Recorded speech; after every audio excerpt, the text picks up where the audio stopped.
and welcome back to the Wrestling Bubble. This is a predictions video for this weekend's pay-per-views. We have NXT Battleground and AEW Double or Nothing. We're going to start off with AEW Double or Nothing. The first match we're going to talk about is the Men's Owens Hart Tournament Finals. We know this is supposed to be the main event, but we're going to go ahead and jump into it.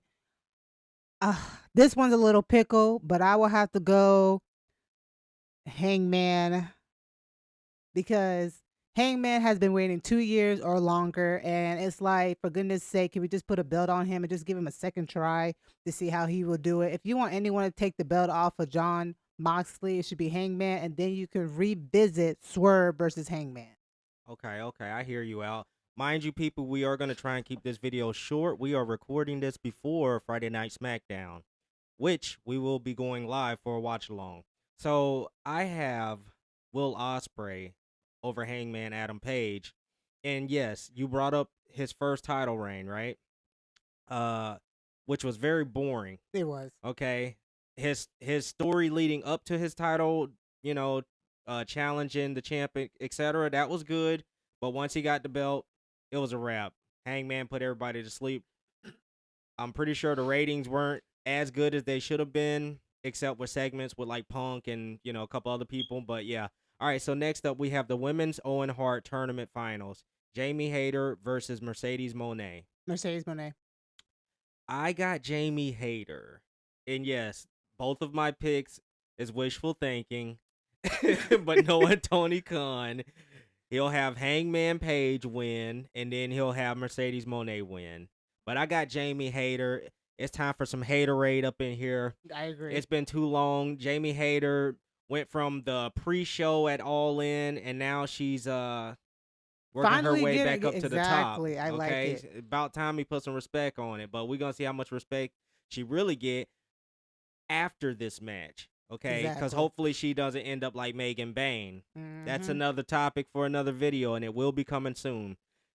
We have the Anarchy in the Arena match. Don't care for it, but I'm going for Swerve and his group.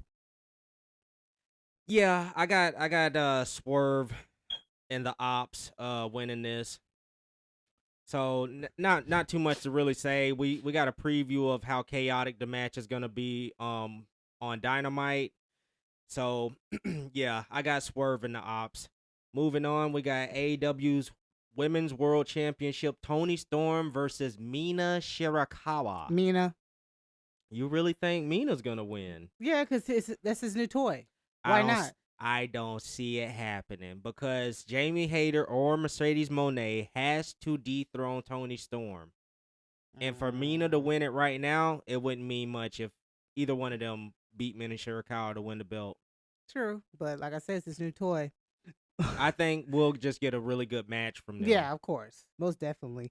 The next match we have is the AEW World Tag Team Championship. The Hurt Syndicate versus Sons of Texas. Really? We hurt people. Okay, moving on. We already know who's winning that. We already know who's taking that. Bye, Felicia. Then next match we have the AEW Continental Championship match. Okada versus Mike Bailey. Okada. Thanks for He's coming. Keep that belt until he faces Kenny Omega at All In. We all know what's gonna happen. Of course, okay? Definitely. This is too predictable. This really shouldn't even be on the card. The next, speaking of predictable, we have a stretcher match. Mark Briscoe versus Ricochet. It's Ricochet. Mark Briscoe haven't really won a match, or I don't even think he won a pay-per-view match since he's been in AEW. So we already know it's Mark Briscoe. But I think this may end up being a contender for match of the night. I think they are going to go crazy. I believe it. And this is supposed to be like a tribute to Sabu. Okay, makes more sense. Yeah, this would be a great tribute match for Sabu. Rest in peace. So as of the recording of this video, we the also final match, FTR. We have FTR versus Nigel McGuinness and Daniel Garcia. FTR. You know why? Because they've been getting so much TV time. Yeah, you almost forget who they're actually going up against. I forgot Daniel Garcia was still there. And Nigel McGuinness, we saw him on Dynamite like once in the last 3 weeks or something like that. Exactly. Yeah, so we already know FTR is winning that. Not much to say, but that's AEW. And they should card. win on top of that. They should FTR? win because they just turned heel. So why would they lose already? And like you said, they've been having enough TV time. Do you have big stroke or stoke or whatever you want to call him? But we're going to move on past that because we got NXT Battleground to talk about. Let's talk about first, before we get into NXT, how petty Triple H is for putting NXT the same night as Double or Nothing. Hold on, we ain't supposed to mention that. Yeah, whatever. One of the matches we're going to talk about is NXT Championship match, Obafemi versus Miles Bourne. I would love to see Miles Bourne take the title off of Obafemi. Stop lying. No, hold on. I like Obafemi, okay? I like the ruler. But he's been in NXT too long. But unfortunately, we already know Oba's going to retain. So, look, I think I mentioned this in a previous video we did. If Miles Bourne wins, it's because of that guy Jasper. I forget his name. Because Jasper there was a reason why he showed up at the end of NXT randomly. Okay, and attacked Obafemi. Because he was supposed to debut I think next week or something, but he decided to do it this week. But I believe that's how Oba is protected in a loss and puts over Miles Bourne. Miles Bourne starts kind of like somewhat of a new era for the men's division. Mm-hmm. And he's a babyface, so, But who do you got? And Obafemi needs to go ahead and go to the main roster after this little feud with Jasper. Listen, who do I want to win? The ruler, the conqueror, Obafemi. So you got Oba? Oh. Miles Bourne should win this match because we need Obafemi on the main roster ASAP. Speaking of main roster, we got the next match, NXT Women's Championship, Stephanie Vaquer versus Jordynne Grace. I got Jordynne Grace for the win because it's time for Stephanie to give up that belt. She's been in NXT too long enough, and she's way too talented to stay in NXT. She has put in a great work. She has really pushed the women's division. All right, Jordynne Grace, let's see what you're going to do next. So they calling this pay-per-view Battleground, but this should be called NXT Graduation because there's a couple people that need to lose so that they can progress and evolve and go to the next level, okay? So Stephanie Vaquer is definitely one of them. Jordynne Grace would be on that list if she came like maybe 2 months sooner, okay? But, I got Jordynne Grace for the win. She's going to go ahead and take the women's division on another level.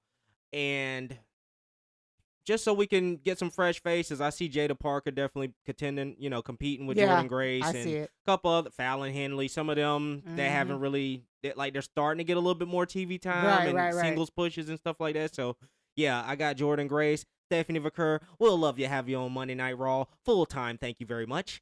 Next up, we got TNA World Championship match, Joe Hendry versus Trick Williams. And I got Average Joe whooping that Trick. Okay, because Trick Williams is another person that needs to go ahead and graduate and move on to the next, to the main roster. SmackDown with Carmelo Hayes because he needs some help right now. Trick Mello gang. Exactly.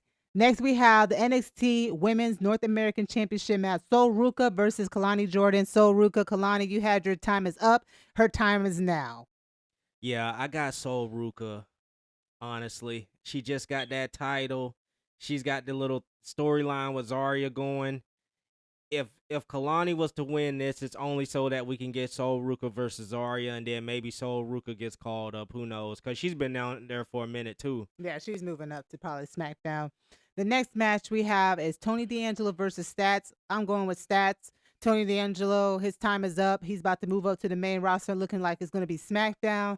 Stats is actually putting in some type of work, and it's time to see what he can be as a single wrestler. Yeah, unfortunately, I have to say that it's time for the Don to graduate too, if you're picking up what I'm putting down, okay? Because Stacks, the underboss, no more.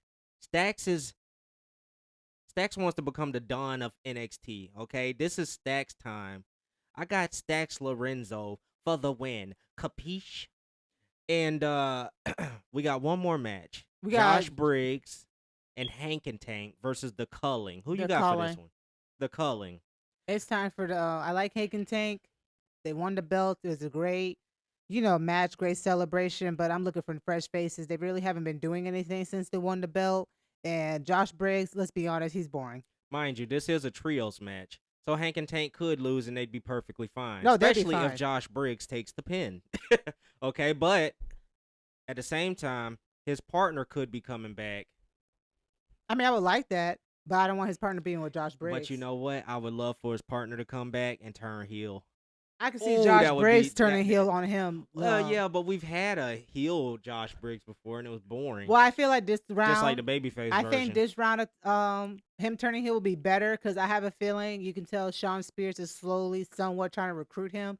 And right now, Josh Briggs has actually been showing that he's not really good as a single wrestler, in my opinion. I don't see him being like the culling type of character either, though. He just seems so one-dimensional. Yeah. He's just a big guy. That's about like I said before in the last video, he should have been released with the others. But now, see, he's still here. It would be cool if his partner joined the culling. He's the one with all the charisma and you know, etc. But honestly, I would just like to see his partner come back. We can go ahead and ship Josh Briggs to New Japan and call it a day on that one. We can ship Josh Briggs and his contract away from WWE, period. Hey. But he's still here. But that concludes our prediction for NXT Battleground and Double or Nothing for this Sunday. Which show steals the day on that one?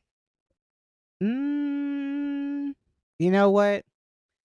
I love NXT, but I feel like AEW is going to steal the show. Only reason because not a lot of people really know what NXT, and they're so familiar with AEW.